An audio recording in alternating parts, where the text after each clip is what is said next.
नमस्कार, exam happy by Jharkhand channel में आपका स्वागत है। तो दोस्तों जुड़ चुका हूं मैं यहां पर आपके लिए जेटेट परीक्षा 2025-26 की तैयारी को लेकर के। तो आप सभी जेटेट का परीक्षा देने के लिए तैयार होंगे। जेटेट परीक्षा बहुत जल्द होने वाली है, तो आप सभी यहां पे क्लासेज के लिए अवश्य जुड़ेंगे। आपको बताते चले, जेटेट में तैयारी को लेकर के बहुत तरह से आपके मन में कौतूहल बना हुआ होगा कि किससे तैयारी करें, कहाँ से तैयारी करें। तो आपको बताते चले, जेटेट परीक्षा में यदि आपको परचम लहराना है तो आप झारखंड राज्य के अनुमोदित पाठ्यक्रम JCERT किताब को पढ़ना कभी भी नहीं भूलेंगे। बाहर का प्रैक्टिस सेट लेकर के यदि आप पढ़ रहे हैं तो वो आपके साथ धोखा हो रहा है, ठीक है। तो आप JCERT जैक का किताब ले लीजिए, जो कि आपको झारखंड राज्य के सरकारी विद्यालयों में मिलते हैं। अगर आपको नहीं मिल पाता है तो हम देखिए यहाँ पे झारखंड राज्य के सरकारी विद्यालय से आपको हूबहू हैंड रिटेन नोट्स डेली बना करके, जो आपका न्यू सिलेबस आया है उसके आधार पर यहाँ पर सभी सब्जेक्ट का, चाहे आप 1 से 5 के शिक्षक हो, चाहे 6 से 8 का शिक्षक हो, सभी की तैयारी करवाते हैं। आप घर बैठे यहाँ पर क्षेत्रीय भाषा छोड़ करके सभी सब्जेक्ट का केवल 500 रुपये में तैयारी कर सकते, जिसके लिए देखिए यहाँ पर आपको मोबाइल नंबर दिया गया है 9631054226 पर आप संपर्क करके यहाँ से सभी कोर्सेज परचेज भी कर सकते हैं, तैयारी भी कर सकते हैं। बहुत सारे कोर्सेज बन गए हैं, तो आप अवश्य संपर्क कर लेंगे, घर बैठे ही तैयारी यहाँ से हो जाएगी। चलिए देखते हैं आगे के लिए। यहाँ पर सामाजिक विज्ञान का प्रैक्टिस सेट 7 लेकर के आए हुए हैं, जिसमें ज्योग्राफी सेशन का मेंशन होगा, ठीक है। इसमें JCERT जैक के किताब पर आधारित सारा प्रश्न होगा, जो कि झारखंड राज्य के अनुमोदित पाठ्यक्रम से होगा। तो आप सभी यहाँ पर JCERT जैक के किताब का हैंड रिटेन नोट्स पढ़ने के लिए, PDF के लिए हमारे साथ जुड़ जाइएगा। सब कुछ आपको बनाया हुआ मिलेगा, यहाँ से आप लेकर के पढ़ सकते हैं।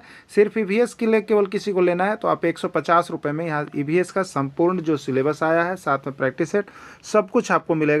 यहाँ से आप लेकर के पढ़ सकते हैं, और एग्जाम के पहले तो पढ़ करके अवश्य जाइएगा, क्योंकि ये JCERT का हूबहू प्रश्न आपके एग्जाम में आ रहा है। बीच बीच से अभी तक जितने भी एग्जाम हुए हैं सभी में आ रहा है, इसलिए यहाँ से ही पढ़ के आप लोग को जाना है, ठीक है। नहीं तो JCERT किताब पढ़ के जाइएगा।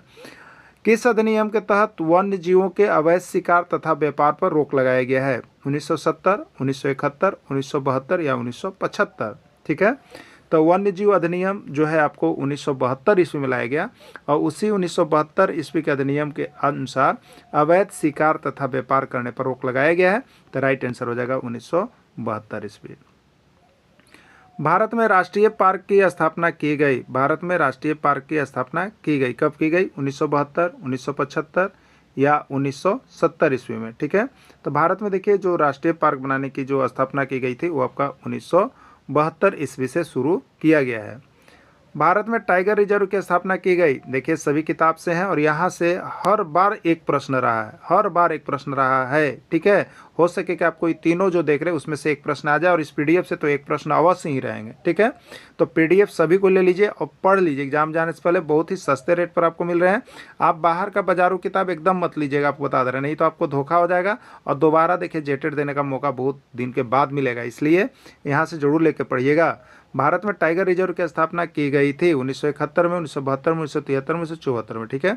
तो भारत में टाइगर रिजर्व की जो स्थापना है वो 1973 ईस्वी में किया गया था। इनमें कौन जीवाश्म ईंधन है? देखिए जीवाश्म ईंधन जीव जंतुओं के सड़े गले अवशेष से जो ईंधन प्राप्त होता है उसको जीवाश्म ईंधन कहते हैं, ठीक है।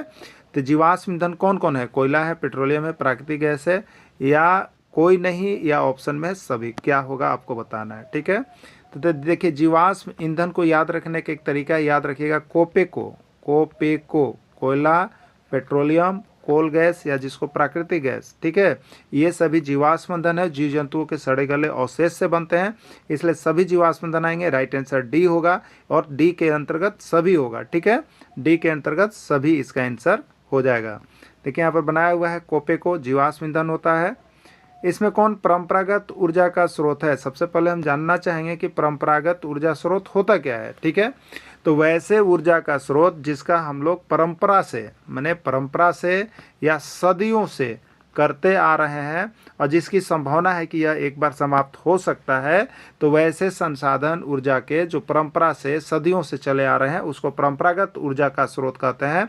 और परंपरा से या सदियों से कोयला भी चला रहा है, पेट्रोलियम भी चला रहा है, और प्राकृतिक गैस भी चला रहा है, ठीक है। तो जो परंपरा से सदियों से हम लोग प्रयोग कर रहे हैं जिस ईंधन का ऊर्जा के रूप में, वो सभी परंपरागत ऊर्जा का स्रोत कहलाएंगे, और उसमें सभी आएंगे। राइट आंसर इसका डी में चला जाएगा, ठीक है। अगला है देखिए यहाँ पे नोट्स भी आपको बना दिया गया है। कि जिस खनिज का प्रयोग सदियों से या परंपरा से चला आ रहा है उसे परंपरागत ऊर्जा का स्रोत कहते हैं। ठीक है, चलिए, स्थानांतरित कृषि को ब्राजील में किस नाम से जाना जाता है? स्थानांतरित कृषि को ब्राजील में किस नाम से जाना जाता है? देखिए, स्थानांतरित कृषि सबसे प्राचीन कृषि का स्वरूप था और इसको क्या बोलते थे? तो जगह बदल बदल के किया जाता था, इसलिए भारत के सभी राज्यों में ये भाग काम कर रहा था। तो अब यहाँ पर देखिए देश में सभी राज्यों में यह लागू है।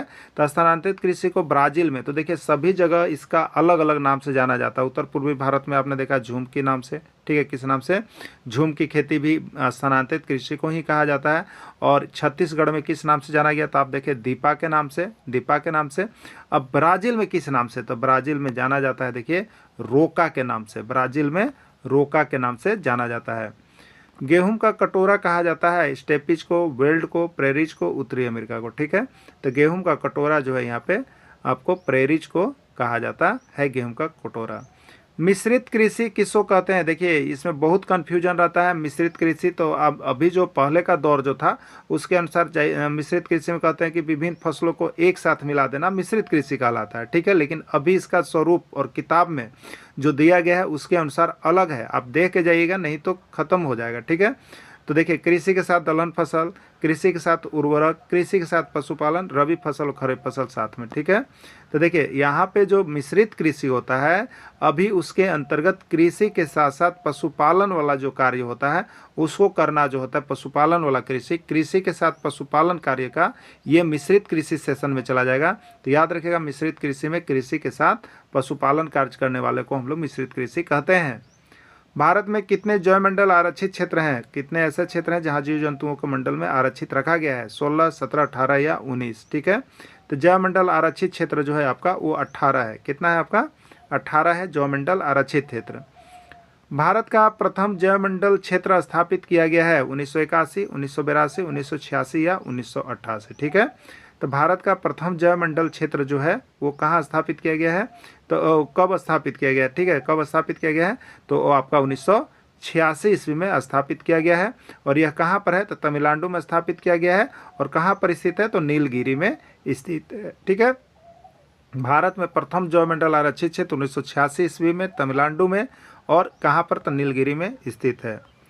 झारखंड का एकमात्र राष्ट्रीय उद्यान कौन सा है? झारखंड का एकमात्र राष्ट्रीय उद्यान कौन सा है? बेतला नेशनल पार्क, गौतम बुद्ध अभयारण्य, तोपचाची अभयारण्य या कोई नहीं। ठीक है, तो देखिए झारखंड में राष्ट्रीय उद्यान है और झारखंड में एकमात्र राष्ट्रीय उद्यान है, उसका नाम है बेतला नेशनल पार्क। क्या है? बेतला नेशनल पार्क जो है झारखंड का एकमात्र राष्ट्रीय उद्यान है। क्लियर हो गया? अब देखिए यहीं से प्रश्न आपको जेटेट में आया था, जेटेट में यहाँ से एक प्रश्न रहता है। ठीक है, तो देखिए एकमात्र ये जो राष्ट्रीय उद्यान है बेतला नेशनल पार्क, तो यही प्रश्न अभी तक लगभग झारखंड के हर एग्जाम में जिसमें आप जाइएगा ना एगो प्रश्न ये पूछिए देगा आपको। समझ गए कि बेतला नेशनल पार्क किस जिला में स्थित है? आपको ग्राम रोजगार सेवक को पूछा, जेएसएससी में तीनों में पूछा, हाई स्कूल में पूछ दिया, मिडिल सब में पूछा। ठीक है, कि बेतला नेशनल पार्क कहाँ है? तो कभी देखिए इसका ऑप्शन में थोड़ा सा गड़बड़ रहता है, पलामू देता है, लातेहार देता है, कभी कभी लातेहार नहीं देता है। ठीक है, तो इसमें तो सभी को मिल जाएगा 1 नंबर, मान ली गलती होने पर 1 नंबर, लेकिन अभी तक इसको लोग पलामू में ही टारगेट कर लेते हैं ना, लेकिन अभी कट गया है। याद रखिएगा कि बेतला नेशनल पार्क जो है पलामू में नहीं है, कहाँ पर ही चला गया है? तो ये लातेहार जिला में चला गया है। ठीक ना, तो इसके लिए बहुत बड़ा देखिए ऑप्शन यहाँ पर निकल के आता है। अब याद रखने का कि एकमात्र राष्ट्रीय उद्यान बेतला नेशनल पार्क। ठीक है, आपको मन में आया? अब बेतला नेशनल पार्क पूछ देगा कि किस जिला में स्थित है, तो एकदम दिमाग रखे लात से, देखिए यहाँ पर लिखा हुआ भी है लात, तो लातेहार, लात से लाते, एकदम याद रखिए बेतला, ला से लात, लातेहार। क्लियर? यहाँ से पकड़ लीजिएगा, तो लातेहार जिला में स्थित है।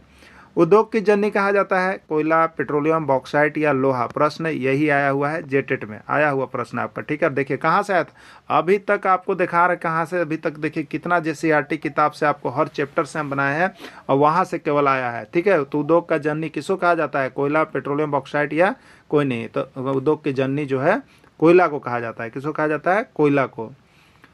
कोयला किस प्रकार की चट्टानों में पाया जाता है, ये भी प्रश्न आया था। देखिए सब किताब जेसीईआरटी से छप रहा है, एकदम पढ़िए और लिख लीजिए। अब सबको पीडीएफ लेके एक बार देख के नोट्स बना लीजिए, नहीं तो पीडीएफ निकाल के पढ़ लीजिए, ठीक है। आपको यहाँ से ही 100% आपको जेसीईआरटी किताब का हैंड रिटन नोट्स मिलेगा और कहीं मिलने जलने वाला है नहीं। तो कोयला किस प्रकार चट्टान में, आग्नेय, अवसादी या कैंट्री, ठीक है। तो कोयला कैसे होता है, तो जीव जंतुओं के सड़े गले अवशेष से प्राप्त होता है। तो अवशेष, तो अवशेष से ही याद रखिएगा, अव से अवसादी, ठीक है। तो अवसादी चट्टान में पाया जाता है। देखिए कन्फ्यूजन दूर करना बहुत ज़रूरी है ना, तो हिस्ट्री, ज्योग्राफी, पॉलिटिकल, इसमें कन्फ्यूजन बहुत ज़्यादा रहता है, इसीलिए हम आपको हर पॉइंट को डिनोट कर करके बता रहे हैं, जिससे आपको कन्फ्यूजन दूर हो जाए। और आप यहाँ से अगर 10-20 नंबर भी सही कर लेते हैं तो आपका स्कोर 100+ हो जाएगा, ठीक है। तो अवसादी चट्टानों में पाया जाता है। सबसे उच्च किस्म का कोयला माना जाता है एंथ्रासाइट, बिटुमिनस, लिग्नाइट या कोयनी, ठीक है। तो सबसे उच्च किस्म या कोटि का कोयला जो है वो पाया जाता है एंथ्रासाइट। एंथ्रासाइट जो है सबसे उच्च या उष्ण किटी का कोयला पाया जाता है। कहवा के बड़े बागान को क्या कहते हैं, एजेंडा, फजेंडा, पजेंडा, चजेंडा, ठीक है। तो कहवा के बड़े बागान जो होते हैं उसका नाम होता है फजेंडा, ठीक है। क्या होता है, फजेंडा। भारत में चाय का सबसे अधिक उत्पादन किस राज्य में होता है, अगर भारत में चाय का उत्पादन हो रहा है तो चाय का उत्पादन सबसे अधिक किस राज्य में हो रहा है, ये प्रश्न है। और ये प्रश्न आपका बार बार आया हुआ प्रश्न है, ठीक है। असम में, ब्राज़ील में, तमिलनाडु में, केरल में, ठीक है। तो भारत में चाय का सबसे अधिक उत्पादन असम राज्य में होता है, इसलिए आप देखते होंगे बहुत बार चाय का जो पैकेट होता है उसमें आता है असम की खुली चाय, यानी असम की खुली चाय असम में सबसे अधिक होता है। सबसे अधिक नारियल का उत्पादन भारत के किस राज्य में होता है, सबसे अधिक नारियल का उत्पादन भारत का कौन सा राज्य कर रहा है, असम, केरल, तमिलनाडु या पश्चिम बंगाल। तो नारियल जो है भारत में अगर सबसे अधिक होता है तो वो आपका केरल में होता है। कहाँ होता है, केरल में नारियल का उत्पादन सबसे अधिक होता है। विश्व का प्रथम जल विद्युत केंद्र 1878 ईस्वी में कहाँ स्थापित किया गया, ब्रिटेन में, संयुक्त अमेरिका में, ब्राज़ील में या कोई नहीं, ठीक है। तो विश्व का प्रथम जल विद्युत केंद्र जो है आपका यहाँ पर 1878 ईस्वी में ब्रिटेन में स्थापित किया गया था। भारत में प्रथम जल विद्युत केंद्र कहाँ स्थापित किया है, कर्नाटक में, सरस्वती नदी, दामोदर नदी घाटी झारखंड में, कोलकारो नदी परियोजना कलकत्ता में, नगाचार आंध्र प्रदेश में, ठीक है। तो भारत में पहला जल विद्युत केंद्र जो है आपको कर्नाटक में सरस्वती नदी पर बनाया गया है। इसमें कौन ऊर्जा के गैर परंपरागत स्रोत हैं, ठीक है। तो सबसे पहले हम जानेंगे कि गैर परंपरागत स्रोत होता क्या है, ठीक है। तो देखिए अभी मनुष्य अपनी आवश्यकताओं की पूर्ति के लिए जो परंपरागत स्रोत है उससे हट करके कुछ ऐसे स्रोतों का निर्माण कर रहा है जो कि कभी समाप्त न हो, ठीक है। तो परंपरागत जो परंपरा से सदियों से चला रहा था, कोयला, पेट्रोलियम, कोल गैस, ये सब सदियों से चला रहा है। लेकिन अब प्रकृति, अब मानव के द्वारा कुछ ऐसे संसाधनों का उपयोग किया गया है जो कि परंपरागत स्रोत से हट के है। तो जो परंपरागत से हट के है उसको गैर परंपरागत कहते हैं। उसमें देखिए सौर ऊर्जा का निर्माण किया गया है, पवन ऊर्जा और ज्वारीय ऊर्जा, ये तीनों जो है गैर परंपरागत ऊर्जा के स्रोत है। परंपरागत स्रोत के नहीं रहने पर भी इससे हम लोग उपयोग कर सकते हैं, इससे ऊर्जा की प्राप्ति होगी। तो इसको गैर परंपरागत ऊर्जा स्रोत में डालेंगे हम लोग, ठीक है। रबड़ का उत्पादन सबसे अधिक किस देश में होता है, मलेशिया में, ब्राज़ील में, भारत में या फिलीपींस में, ठीक है। तो रबड़ सबसे अधिक कहाँ होता है, मलेशिया में होता है। सबसे अधिक रबड़ मलेशिया में होता है, याद रखिएगा। कहवा का सबसे अधिक उत्पादन किस देश में होता है, प्रश्न आए हुए थे, मलेशिया, भारत, ब्राज़ील या फिलीपींस, ठीक है। तो कहवा सबसे अधिक कहाँ होता है, ब्राज़ील में कहवा का उत्पादन सबसे अधिक होता है। चाय का उत्पादन सबसे अधिक किस देश में होता है, चाय का उत्पादन सबसे अधिक किस देश में होता है, भारत देश में होता है। भारत में कहाँ होता है, असम में होता है, ठीक है। भारत में यूरेनियम का भंडार किस राज्य में पाया जाता है, राजस्थान, झारखंड, ए और बी दोनों या कोई नहीं, ठीक है। तो राजस्थान और झारखंड दोनों में यूरेनियम का भंडार पाया जाता है, इसलिए राइट आंसर सी है, ए और बी दोनों। यूरेनियम का भंडार झारखंड में कहाँ पाया जाता है, जादूगोड़ा में, कर्णपुर में, आम्रपाली में, कोई नहीं, ठीक है।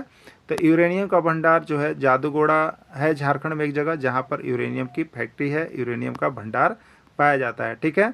ये देखिए कहाँ पर है, इसको याद रख लीजिएगा। यूरेनियम एकदम एक प्रश्न छप जाएगा आपके एग्जाम में, झारखंड के पूर्वी सिंहभूम जिला स्थित जादूगोड़ा नामक स्थान में यूरेनियम का भंडार पाया जाता है, ठीक है।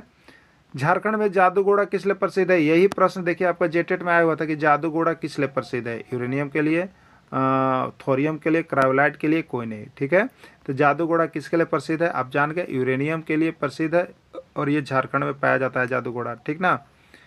तारापुर परमाणु ऊर्जा केंद्र किस राज्य में स्थित है, महाराष्ट्र, कर्नाटक, उत्तर प्रदेश या कोई नहीं। ठीक है, तो तारापुर परमाणु ऊर्जा केंद्र जो है ये महाराष्ट्र राज्य में स्थित है। ठीक है, रावतभट्टा परमाणु ऊर्जा केंद्र कहाँ स्थित है? राजस्थान, महाराष्ट्र, उत्तर प्रदेश या सभी। रावतभट्टा, रा से राजस्थान याद रखिएगा। क्या याद रखिएगा? राजस्थान में परमाणु ऊर्जा केंद्र रावतभट्टा स्थित है। भारत का प्रथम परमाणु ऊर्जा रिएक्टर किस राज्य में स्थापित किया गया है? महाराष्ट्र में, कर्नाटक में, आंध्र प्रदेश या गोदावरी में। भारत का प्रथम परमाणु ऊर्जा केंद्र जो है आपका, वो आपका यहाँ पर जो है महाराष्ट्र राज्य में स्थित किया गया है। तारापुर परमाणु ऊर्जा केंद्र जो कि महाराष्ट्र राज्य में स्थित है, प्रथम परमाणु ऊर्जा केंद्र है भारत का, याद रखिएगा। तो इस तरह से आपको एकदम क्लियर और कन्फर्म कॉन्फिडेंस के साथ आपको अगर सामाजिक विज्ञान या भाषा शिक्षक में जेटेट का सर्टिफिकेट लेना है तो आप JCERT किताब पढ़ के जाइए, कम प्रश्न पढ़िए और अधिक प्रश्न किताब में छपेंगे किसी भी एंगल से। तो आप यहाँ से नोट्स लेके पढ़ना कभी भी नहीं भूलिएगा। सभी का प्रैक्टिस सेट शुरू कर दिया गया है, बाकी का सिलेबस यहाँ पर तैयार किया जा रहा है। जो कि भी न्यू सिलेबस आए हैं आपको सब कुछ यहाँ पर मिल जाएगा। सिर्फ 150 रुपये में ज्योग्राफी का, 150 रुपये में अलग अलग लीजिएगा तो 150 रुपया करके आपको पड़ रहा है। आप यहाँ से लेकर के तैयारी कर लीजिए। आपको यहाँ से 60 नंबर जो प्रश्न है वो आपको निकल जाएगा। धन्यवाद।